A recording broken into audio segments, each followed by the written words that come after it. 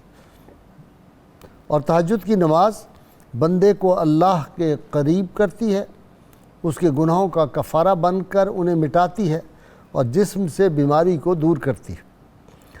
حضرت ابو ذر رضی اللہ تعالی عنہ فرماتے ہیں کہ مجھے رسول اللہ صلی اللہ علیہ وآلہ وسلم نے فرمایا، اے ابو ذر، جب تو صبح کرے اور کتاب اللہ میں سے کوئی ایک آیت سیکھ لے تو تمہارا یہ عمل تمہارے لیے 100 رکعت نماز نفل پڑھنے سے بہتر ہے، اور جب تو صبح کرے اور ابواب علم میں سے کوئی ایک باب سیکھ لے تو یہ تیرے لیے 1000 رکعت نماز نفل پڑھنے سے بہتر ہے۔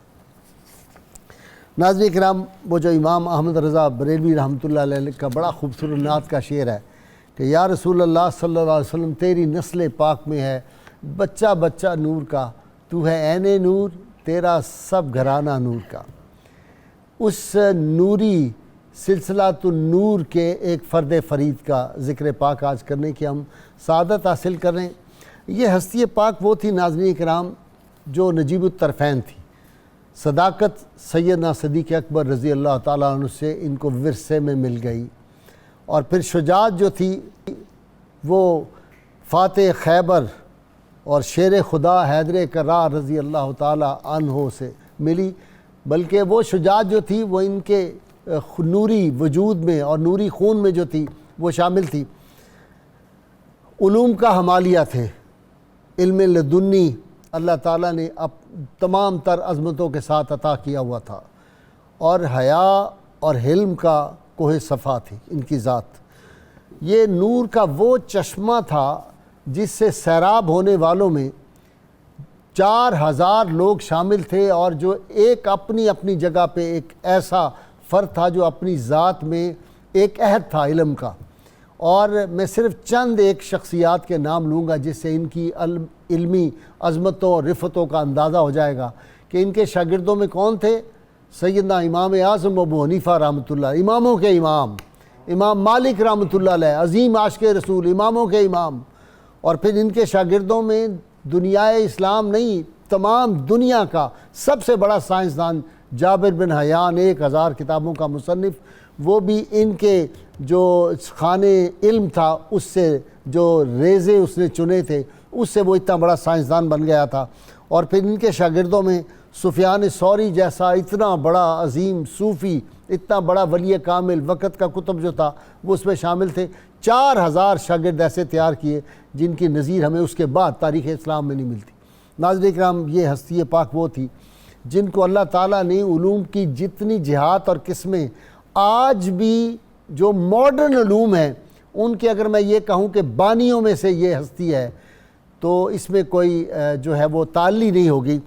کون کون سے علم ان کو حاصل تھے؟ علم طب میں کمال حاصل تھا، علم کیمیا میں کمال حاصل تھا، طبیعیات فزکس میں کمال حاصل تھا، میٹا فزکس میں تو ان کے گھر کا یہ جو علم تھا، پھر بایولوجی، زولوجی، علم فلکیات، علم نجوم اور علم الاجسام، علم حیات، جتنے خوابوں کا علم جو تھا، علم جفر تھا، یہ تمام علوم کی جتنے ایٹم کی رفتار سب سے پہلے انہوں نے بیان کی، آواز کی رفتار انہوں نے بیان کی، سورج کی شعاؤں کی رفتار انہوں نے، یہ تمام علوم کی قسمیں جو تھی۔ اسی لیے پھر جب لیٹسٹ ریسرچ ہوئی ہے ویسٹ میں تو اس میں کتاب لکھی گئی، دنیا کے 25 بڑے سکالر جو تھے انہوں نے یہ کتاب لکھی ہے ناظرین کرام، اور 25 سکالروں میں سے صرف 2 مسلمان ہیں۔ کوئی یہ بھی کہہ سکتا تھا کہ جی مسلمان ہیں اور ان کی حسن عقیدت کی وجہ سے انہیں یہ کتاب لکھی، تو سپرمین اسلام کے جو مؤلفین ہیں 25، ان میں صرف موسیٰ صدر اور ڈاکٹر حسین نصر، یہ 2 مسلمان ہیں، باقی 23 غیر مسلم ہیں۔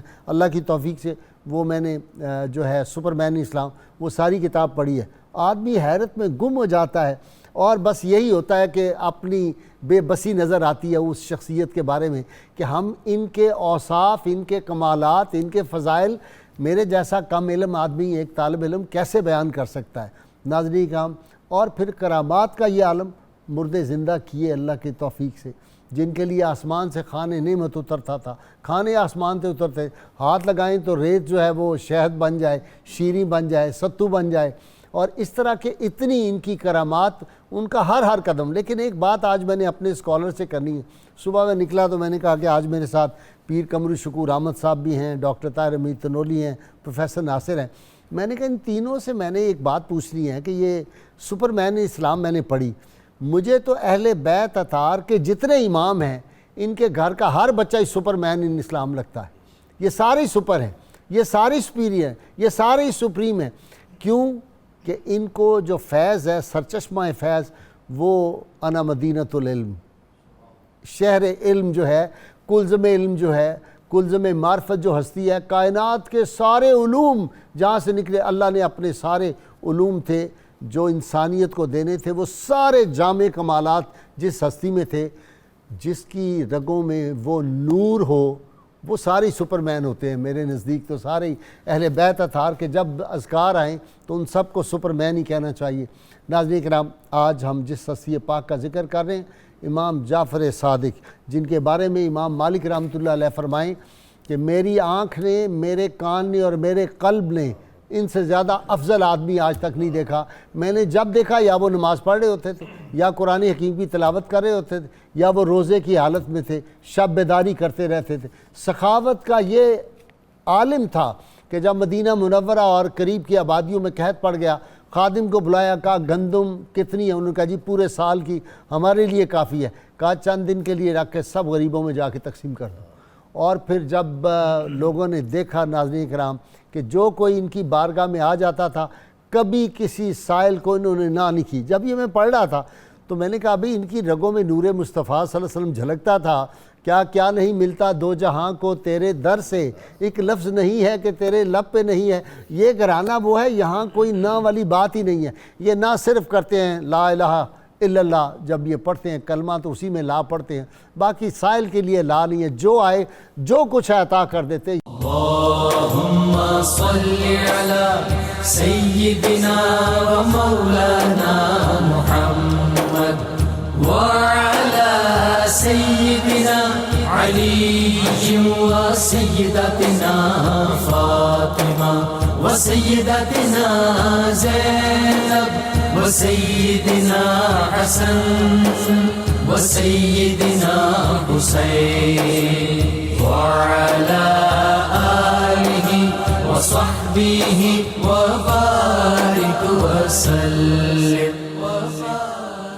اللہم صلی علی سیدنا و مولانا محمد وعلی سیدنا علی و سیدتنا فاطمہ و سیدتنا زینب و سیدنا حسن و سیدنا حسین وعلی آلہ وصحبہ وبارک وسلم۔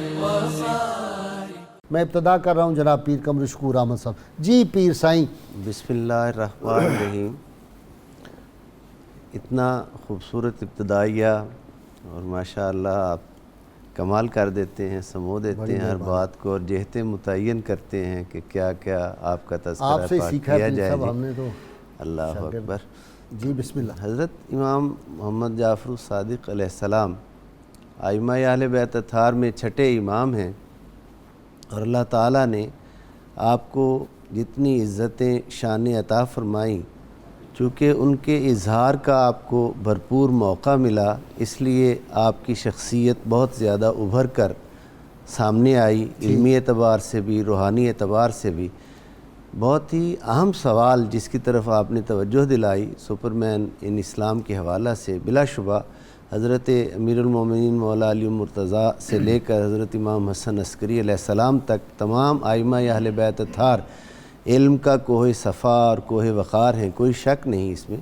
لیکن آپ کو سپر مین اس حوالہ سے جو میں سمجھا ہوں، میرا خیال ہے وہ یہ اس لیے کہا جاتا ہے یا کہا گیا کہ آپ نے 12 بادشاہوں کا دور دیکھا ہے 12 کا؟ جی 12 کا، جس میں 10 بنو امیہ کے ہیں اور 2 بنو عباس کے ہیں۔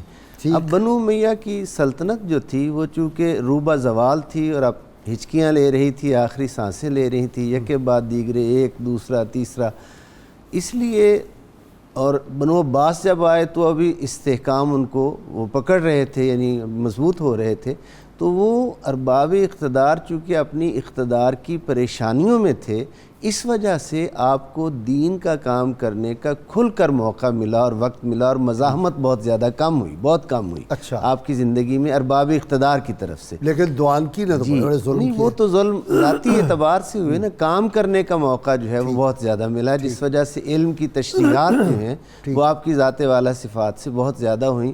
اگر یہ کہا جائے کہ اسلامی تعلیمات کی اور قرآن حکیم کی وہ اولین درسگاہ جو جناب رسول خدا صلی اللہ علیہ وآلہ وسلم نے صفہ کے مقام پر قائم کی تھی، اور اصحاب صفہ جس کے شاگرد تھے، جہاں تعلیم پاتے تھے، اسی سلسلہ کرم، سلسلہ علم اور سلسلہ فیض کو حضرت امام محمد باقر علیہ السلام اور حضرت امام محمد جعفر الصادق علیہ السلام نے آگے بڑھایا، تو یہ بات بے جا نہ ہوگی۔ وہ علوم جو اس وقت دنیا میں کہیں نہیں پڑھے جاتے تھے، کہیں نہیں پڑھائے جاتے تھے، مگر آنے والی انسانیت کا ان سے گہرا تعلق تھا، آنے والی انسانیت کے لیے اس میں رہنما اصول تھے، جیسے آواز اور ایٹم کا حوالہ آپ نے دیا، یہ حضرت امام محمد باقر علیہ السلام اور حضرت امام محمد جعفر الصادق علیہ السلام نے اولین یہ علوم، جغرافیہ، طب عرب میں پڑھی نہیں جاتی تھی، طب پہ جتنے آپ کے ارشادات ہیں وہ اس قدر مفید اور رہنما اصول ہیں آنے والے لوگوں کے لیے کہ وہ صدیوں کی رہنمائی کرتے ہیں۔ یہ آپ کو اللہ تعالیٰ نے موقع بھی عطا فرمایا، شان تو دی ہی تھی، لیکن موقع بھی مرحمت فرمایا کہ لوگوں کو اس سے استفادہ ہو آپ کی ذات پاک سے، اور سیکھنے کا موقع زیادہ سے زیادہ لوگوں کو ملے۔ صحیح۔ اچھا جی ڈاکٹر طاہر تنولی صاحب، یہ جو میں نے بات کی ہے سپر مین اسلام والی، اہل بیت اطہار تو سارے سپر مین تھے، اور پھر جو آگے ان کے شاگرد ہیں، امام اعظم حنیفہ سپر مین ہیں، آگے خوارزمی لے لیں سپر مین ہے، جابر بن حیان سپر مین ہے، سفیان ثوری سپر مین ہے، امام مالک سپر مین ہے، ان کے تو شاگرد سپر مین بن گئے، ان کے لیے کوئی لفظ اور تلاش کرنا چاہیے۔ بھائی صاحب عرض یہ ہے کہ جو آل بیت اطہار ہیں ان کا منصب امت کے اندر اللہ رب العزت نے ان کو یہ عطا کیا ہے، امتیاز یہ عطا کیا ہے کہ علوم، حقائق اور بلندیوں کے جتنے بھی دروازے ہو سکتے ہیں، امکانات ہو سکتے ہیں، وہ انہی کی بارگاہوں سے ملتے ہیں۔ اب دیکھیں، آپ نے چونکہ یہ ایک جملہ ارشاد فرما کر کہ آل بیت اطہار کا ہر جو ستارہ اور ہر فرد جو ہے وہ مینارہ نور ہے، مجھے علی اجویر علیہ رحمہ کا ایک قول مبارک یاد آ رہا ہے۔ آپ فرماتے ہیں کہ امام جعفر الصادق کا وہ مقام ہے کہ آپ جمال سنت ہیں، سبحان آہا، آپ یوسف طریقت ہیں، واہ واہ واہ، آپ معبر اہل معرفت ہیں، کوئی شک، سبحان اور آپ مزین اہل صفوت ہیں۔ سبحان یہ 4 القاب آپ نے کشف المعجوب میں امام جعفر الصادق کے لیے استعمال فرمائے ہیں۔ سبحان اللہ، سبحان جب آپ ان القاب میں اترتے ہیں تو، اور خود علی حجویر بھی سادات میں سے ہیں، بالکل جی، تو یہ چیز سامنے آتی ہے کہ امام جعفر الصادق کی شخصیت، جیسا بھی ذکر بھی ہو رہا ہے، علوم ظاہر کے اندر بھی اپنے دور کے اس مقام پہ فائز تھے کہ اس دور کا ہر شخص آپ کی بارگاہ کا درجوزہ گھر تھا علوم ظاہر کے لیے۔ پورا عالم اسلام یعنی ان کی طرف علوم رجوع کرتا باطن تھا۔ میں بھی ہاں، علوم آپ باطن کا وہ مقام تھا، سفیان ثوری وہ ہے۔ جیسے جب ولی اللہ وہاں پہ جائیں گے، دیکھیں داؤد تائی آپ کی بارگاہ میں پہنچ رہے ہیں، آپ اپنے زمانے کا کون سا بڑا ولی ہے؟ وہ کیا ہے جنہوں نے کتاب الرویا لکھی ہے، محمد ابن محمد سیرین۔ ابن سیرین رحمۃ تو اللہ یہ علیہ۔ سب لوگ آپ کی بارگاہ کے سائل ہیں۔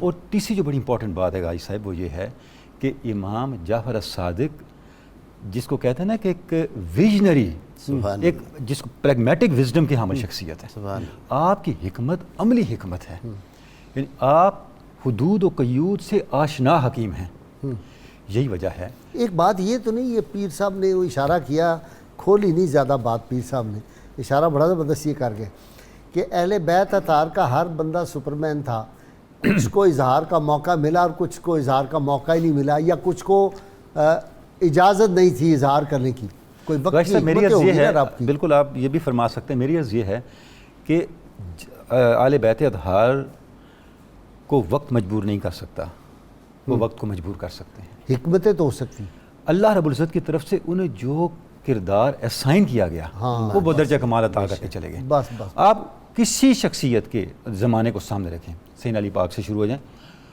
اس سے بڑھ کے وہ شخصیت اور کیا کردار ادا کرتی. میں ایک مثال دوں گا, امام حسن کا کردار ہے, اس کو کس نے ڈیفائن کیا؟ ذات رسالت مآب نے کیا. پہلے سے بتا دیا میرا یہ بیٹا یہ کرے گا. واہ واہ. حالانکہ آپ دیکھیں آپ کا کیریکٹر امام حسین اور امام حسن دو مختلف پولز پہ کھڑے ہیں, بالکل دو, لیکن ان کی اس کردار کی توضیح اور اس کا تعین تو خود زبان رسالت مآب سے ہو چکا. عرض کرنے کا مقصد یہ ہے, دیکھیں آپ صلی اللہ علیہ وسلم کے بعد ہمیں یہ بات نہیں بھولنی چاہیے, آئیڈیل زمانہ حضور کا اور خلافت راشدہ کا زمانہ ہے, کیونکہ خلافت راشدہ آپ صلی اللہ علیہ وسلم کے زمانے کا تسلسل ہے. یہ ثبوت ہے, خیر القرون قرنی وہ ثبوت ہے. یلونہم ثم الذین خلافت راشدہ کا صاحب اس بات کا ثبوت ہے کہ دور نبوت کے اوپر بعد میں عمل ہو سکتا ہے. اللہ بعد میں کوئی یہ نہ کہے آپ صلی اللہ علیہ وسلم موجود تھے تو ہوا, ہم تو نبی نہیں ہیں, ہم کیسے اس پہ عمل کریں. اس کے بعد جو زمانہ آیا یہ ارتقاء کا زمانہ ہے, اس میں مسائل کھڑے ہونے تھے, جو انسانی جبلت کی خرابیاں ہیں انہوں نے سر اٹھانا تھا, فتنوں نے جنم لینا تھا. یہ انسانی معاشرہ ہے اور قیامت تک یہ چیز چلتی رہے گی. ان فتنوں کو آپ نے کاؤنٹر کس طرح کرنا ہے, ان مسائل کو حل کس طرح کرنا ہے, اور اس دور کے اندر اہل حق نے کیا کچھ کرنا ہے. غازی صاحب یہ اہل بیت اطہار نے کر کے دیکھا. پروفیسر ناصر, فقہ کے چاروں امام جو ہیں, چاروں نے ڈائریکٹ یا انڈائریکٹ فیض وہیں سے پایا. بسم اللہ الرحمن الرحیم. غازی صاحب قبلہ فقہا میں سب سے زیادہ ہمہ گیر, وسیع النظر, دقیق النظر اور جینیس آف دا ٹائم, یعنی ایک ایسی شخصیت جنہوں نے اپنے عہد سے لیا اور آنے والی تمام نسلوں کو عطا کر دیا. آپ اپنے سے پہلے صالح نسلوں کا نتیجہ تھے اور قیامت تک آنے والے صالحین کا مقدمہ بن گئے. واہ. آپ کا حال اور احوال دیکھنا ہو تو یہ بنیادی وجہ دیکھیں کہ کن لوگوں کے پاس تربیت پائی. امام زین العابدین جو خود کربلا کے چشمدید گواہ اور امام حسین علیہ السلام کے براہ راست تربیت سے فیض یافتہ. اس کے بعد امام باقر العلوم, علوم کو پھاڑ دینے والے. سبحان اللہ. پھر آپ کے نانا سیدنا قاسم بن محمد بن ابو بکر, واہ, جن کا حال یہ تھا کہ مدینہ کے فقہائے سبع میں ایک ان کا نام گنا جاتا ہے. ماشاءاللہ. اور امام مالک ان کے شاگرد تھے. اور موطا امام مالک اٹھا کر دیکھیں تو قاسم بن محمد بن ابو بکر کی روایات سے بھری پڑی ہے. سبحان اللہ. یعنی ان شخصیات کا شاگرد ہونا, ان سے تعلیم پانا, ان سے تربیت پانا, اور وہ جو آپ نے ایک لفظ بولا کہ نجیب الطرفین ہو گئے, ددیال کی طرف سے سیدنا مولا علی المرتضیٰ کا سارا فیض ان کے اندر جمع ہو گیا, ننیال کی طرف سے سیدنا صدیق اکبر رضی اللہ تعالیٰ عنہ کا. اور اتنے مزے کی بات, آپ کی والدہ سیدہ ام فروہ رضی اللہ تعالیٰ عنہ وعلیہ السلام, ان کا حال یہ کہ وہ قاسم بن محمد بن ابو بکر کی بیٹی, اور ان کی والدہ یعنی جو حضرت ام فروہ تھیں, ان کی والدہ حضرت عبد الرحمن بن ابو بکر کی پوتی. یعنی امام حضرت محمد بن ابو بکر اور عبد الرحمن بن ابو بکر, ان دونوں سے فیض صدیقیت ان تک پہنچا, جس وجہ سے آپ کہتے تھے کہ والدین صدیق ابو بکر مرتین, مجھے 2 بار سیدنا صدیق اکبر رضی اللہ تعالیٰ عنہ سے ولادت کا شرف ملا. اتنی عظیم شخصیت کہ امام اعظم ابو حنیفہ رضی اللہ تعالیٰ عنہ کہتے تھے کہ اختلاف فقہا پر جتنی گہری نظر میں نے امام جعفر صادق کی دیکھی, کسی کی کبھی دیکھی نہیں. وہ جو علامہ کا شعر ہے نا, یہ فیضان نظر تھا یا کہ مکتب کی کرامت تھی, سکھائے کس نے اسماعیل کو آداب فرزندی. یہاں فیضان نظر بھی ہے اور مکتب کی کرامت بھی ہے. یعنی آپ دیکھیں, جی ہاں, تربیت کے شخصیات سے پائی ہے اور فیضان نظر بھی, ان کا محنت بھی, کسب بھی اور وہب بھی اپنے کمال پر جمع ہو گیا آپ کی شخصیت. اتنی محنت کے منصور کے دربار میں امام اعظم ابو حنیفہ رضی اللہ تعالیٰ عنہ نے ان سے کوئی 40 سوالات کیے. ہر سوال کا جواب دیتے تھے اتنی تفصیل کے ساتھ کہ فقہائے مدینہ کا یہ موقف ہے, کوفہ والے یوں کہتے ہیں, بصرہ والے یوں کہتے ہیں, اور ہم اہل بیت اس کی تشریح یوں کرتے ہیں. ہر سوال کے جواب میں کہیں امام اعظم ابو حنیفہ رضی اللہ تعالیٰ عنہ کہنے لگے کہ الیس قد روینا ان اعلم الناس باختلاف الناس اعلمہم, کہ یہ بات ہم نے آج دیکھی کہ لوگوں کے علماء و فقہا کے اختلافات کو سب سے جاننے والا شخص ہی سب سے بڑا عالم ہو سکتا ہے. سبحان اللہ. یعنی اس قدر علم تھا آپ کے پاس. اور آپ نے, آپ کے والد گرامی امام باقر ان کا حال یہ تھا حضور کہ سارے علماء کو بلاتے, گفتگو کرتے. امام اعظم ابو حنیفہ رضی اللہ تعالیٰ عنہ کو انہوں نے بلا لیا ایک بار. ان کے پاس یہ بات پہنچی کہ جو ہیں نعمان بن ثابت, امام اعظم ابو حنیفہ غالباً یہ زیادہ رائے پر عمل کرتے ہیں اور حدیث پر عمل نہیں کرتے. تو انہوں نے بلا لیا ان کو. انہوں نے کہا یہ بات ہمیں وضاحت کریں کہ آپ یہ ایسا کر رہے ہیں. آپ ان کے پاس بیٹھے. اس بات سے یہ بات تو بہت پایہ تکمیل تک پہنچتی ہے کہ کس طرح مرجع خلائق تھے اور علماء کس طرح ان سے آ کر سیکھتے تھے. امام اعظم ابو حنیفہ رضی اللہ تعالیٰ عنہ نے ان سے عرض کی آپ کے والد گرامی سے. انہوں نے کہا حضور میں کیسے رسول اللہ صلی اللہ علیہ وسلم کی سنت سے ہٹ سکتا ہوں. اور وہ امام اعظم ابو حنیفہ رضی اللہ تعالیٰ عنہ اتنے بڑے عالم فرمایا کرتے تھے لولا السنتان لہلک النعمان, اگر 2 سال امام جعفر صادق کے پاس نہ گزارے ہوتے تو میں ہلاک ہو جاتا. اللهم صل على سيدنا ومولانا محمد وعلى سيدنا علي وسيدتنا فاطمة وسيدتنا زينب وسيدنا حسن وسيدنا حسين وعلى آله وصحبه وبارك وسلم. اللهم صل على سيدنا ومولانا محمد وعلى سيدنا علي وسيدتنا فاطمة وسيدتنا زينب وسيدنا حسن وسيدنا حسين وعلى آله وصحبه وبارك وسلم. وہ فرماتے ہیں کہ علماء فقہا رسولان کریم کے امین ہیں, رسولوں کے امین ہیں اور رسول اعظم کے امین ہیں جب تک وہ سلاطین کی آستان بوسی نہ کریں. بلا شبہ اور امت اہل دول رضا پڑے اس بلا میں میری بلا, میں گدا ہوں اپنے کریم کا میرا دل پارا انعام ہے. ایک ہی آستانے کی درجہ گئی کر سکتے ہیں, بس 2 کی نہیں کر سکتے, یا یہ یا وہ. تو جب آپ ادھر آئیں گے تو پھر ادھر سے فارغ ہو جائیں گے. ہائے ہائے ہائے, وہ کیا ہے جی کہ حوث لقمہ تر کھا گئی لہجے کا جلال, اب کسی حرف کو نہیں حرمت ملنے والی. جس وقت ابو منصور نے خلافت سنبھالی تو آپ جانتے ہیں کہ جو اہل بیت اطہار پہ ظلم ہوئے. امام جعفر صادق کی شخصیت مرجع خلائق تھی. اب آپ کی امیج کو ڈیمیج کرنا مقصود تھا کیونکہ وہ ہاتھ تو ڈال نہیں سکتا تھا. اس نے آغاز یہاں سے کیا کہ آپ کی علمیت کو کم کیا جائے. ٹھیک. اور عالم اسلام کے اندر کوفہ و بصرہ کے اندر ایسے لوگوں کو اس نے کھڑا کرنے کی کوشش کی آپ کے سامنے جن کا کوئی قد کاٹ ہی نہ تھا. حتیٰ کہ پھر اس نے ابو حنیفہ امام اعظم پر بھی دباؤ ڈالا کہ آپ جو مشکل ترین سوالات ہیں اگر آپ پوچھنا چاہتے ہیں تو میرے سامنے پوچھیں. اور 40 سوالات مرتب کروائے. اچھا, اب بلا لیا امام پاک کو, آپ تشریف فرما تھے. تو امام اعظم جب تشریف لے گئے, اب بنیادی طور پہ یہ ایک استاد اور شاگرد کا مکالمہ تھا. فرق صرف اتنا ہے وہ مکالمہ مدرسے کے بجائے ابو منصور کے دربار میں ہو رہا تھا. جب آپ امام ابو حنیفہ پہنچے تو آپ فرماتے ہیں کہ منصور کا جلال مجھ پہ کبھی ایسا نہیں طاری ہوا جتنا امام جعفر صادق کا جلال طاری ہوا. اور میں آپ کی بارگاہ میں جب جا کے بیٹھا خلیفہ کے پاس تو سوالات شروع ہوئے تو پھر وہی ہوا جس کی تفصیل ناصر صاحب. پیر صاحب وہ بھی تو ہے نا کہ دوانکی نے بلایا اور اس نے اپنے بندے کو کہا ہوا تھا جب میں ایسے سر پہ ہاتھ لگاؤں تو تم تلوار سے ان کی گردن وہ جو ہے وہ اس کو کاٹ دینا. تو وہ پھر اتنا اس پہ وہ جلال ان کا اور روب طاری ہوا, بھول گیا سب کچھ, پاؤں ننگے ہی بھاگ پڑا. وہ اس نے بعد میں جلاد نے پوچھا کہ میں تو انتظار کرتا رہا آپ کے جناب سر پہ ہاتھ رکھے آپ کا.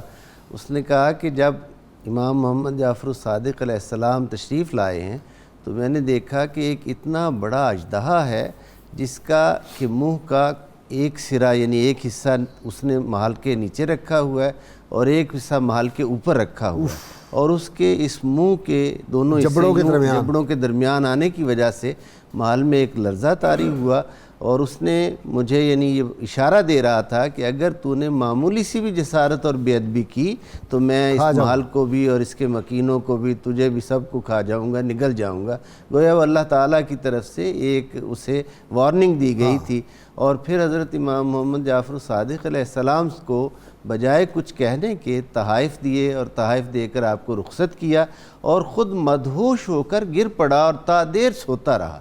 جب اٹھا تب لوگوں نے پوچھا تو پھر اس نے یہ بتایا کہ یہ بات جو ہے وہ ایسی ہوئی تھی میرے ساتھ. یہ روحانیت اور کرامت کہہ لیں، اسے ہم روحانیت کہہ لیں، تصرف، یعنی جب تک کرامت تو ان کے لیے کھلونے ہیں جی. اہل بیت اطہار دیکھیں نا، اولیاء کرام ہمارے جو تھے کاملین، ان کے سامنے یہ کرامات کوئی اولیاء کی عظمت کوئی نہیں کہ اس سے ان کی عظمت بنتی ہے. یہ ان کے لیے کھلونے ہیں. پروردگار عالم کی طرف سے آپ کی حفاظت کا ایک انتظام تھا نا کہ جب تک اس کی ذات پاک اور مشیت پسند فرماتی ہے.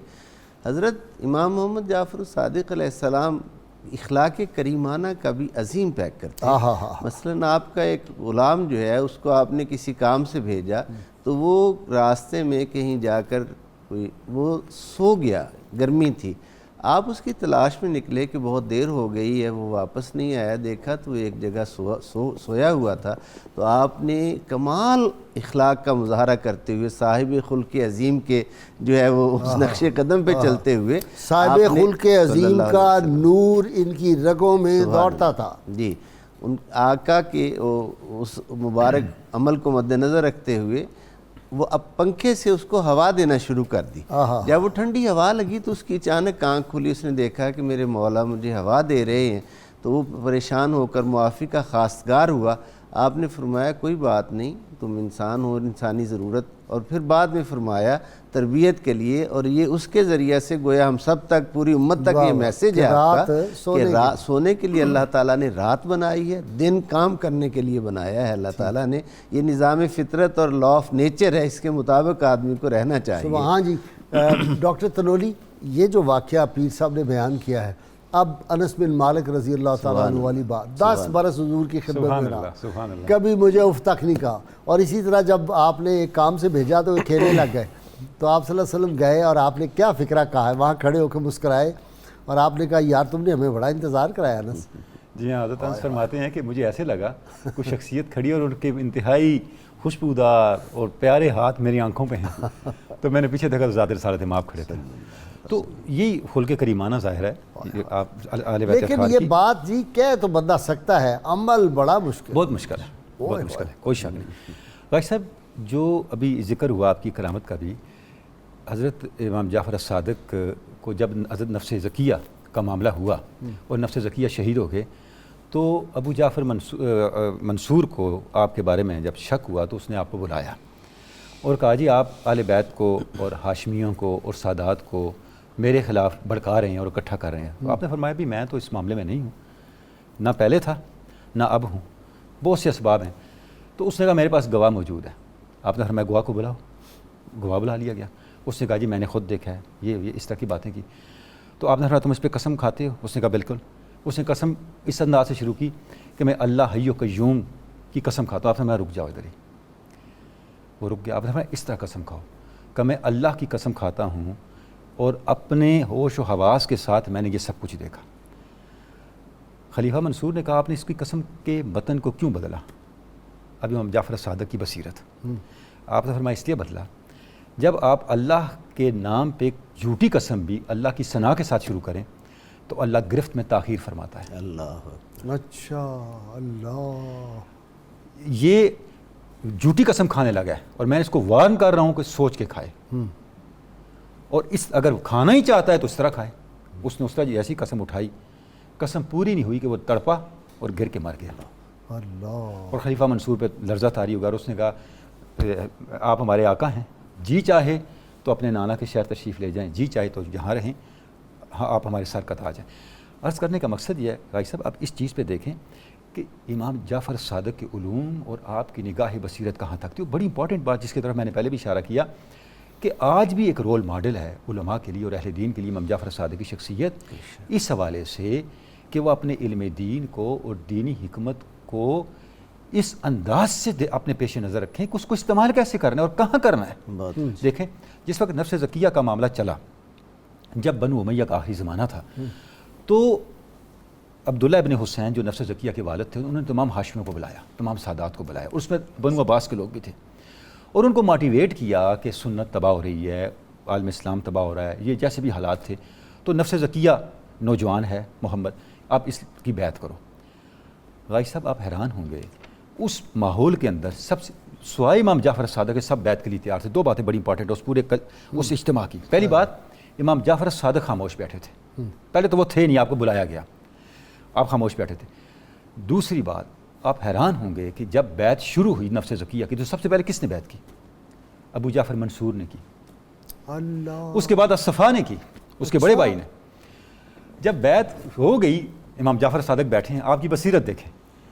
عبداللہ ابن حسین نفس زکیہ کے والد نے کہا کہ جعفر تم حسد کی وجہ سے نفس زکیہ کی بیعت نہیں کر رہے، سب بیعت کر چکے، تمہیں کون سا امر مانے؟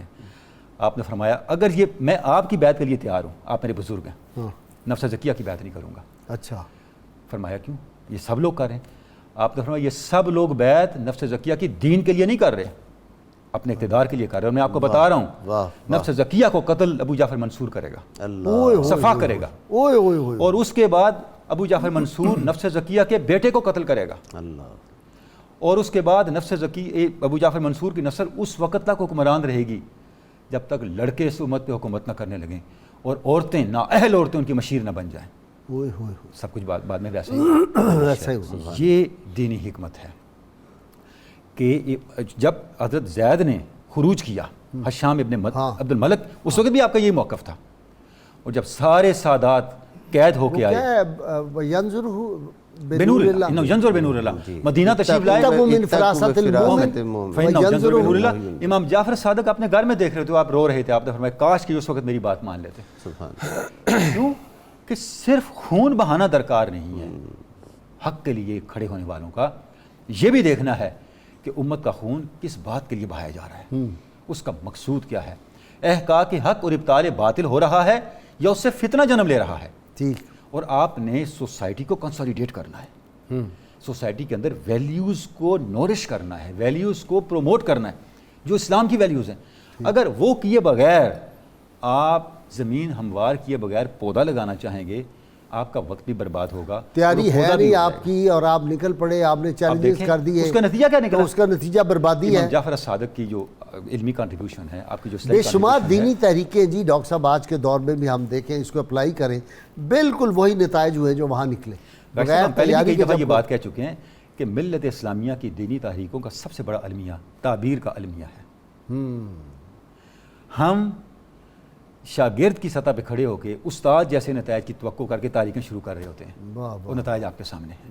اللہم صلی علی سیدنا و مولانا محمد وعلی سیدنا علی و سیدتنا فاطمہ و سیدتنا زینب و سیدنا حسن و سیدنا حسین وعلی آلہ و صحبہ و بارک وسلم۔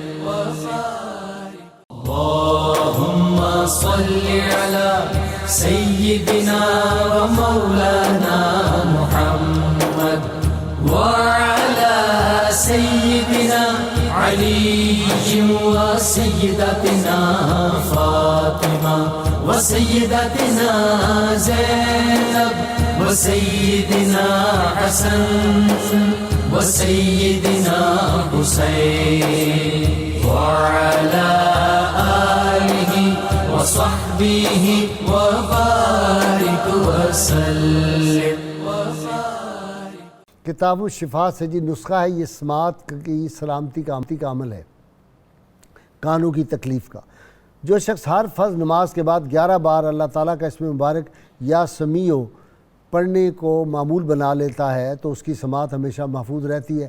شرط یہ اول و آخر کم از کم 11 مرتبہ کوئی بھی درود پاک جو آپ کو آتا وہ ضرور پڑھیں۔ امام جعفر صادق علیہ السلام ارشاد فرماتے ہیں، عبادت توبہ کے بغیر درست نہیں ہوتی، کیونکہ اللہ تعالیٰ نے توبہ کو عبادت پر مقدم کیا ہے۔ جی بھٹی صاحب۔ خورشید رسالت کی ضیاء جعفر صادق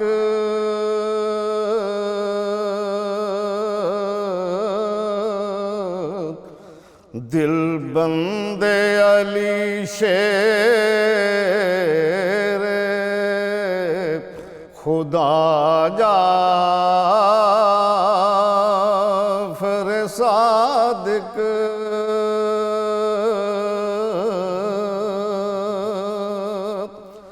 عالی نسبی جس کی ہے مشہور زمانہ واہ واہ واہ واہ سبحان اللہ سبحان اللہ واہ عالی نسبی جس کی ہے مشہور زمانہ ہر دور کا ہے رہنما جعفر صادق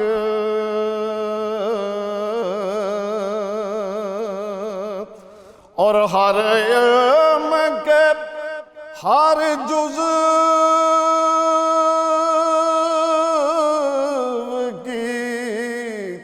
رکھتے ہیں خبر یہ ہر فن میں ہوئے عقدہ کشا جعفر صادق عظمت تیری عرفات ہے میرے وہم و گما سے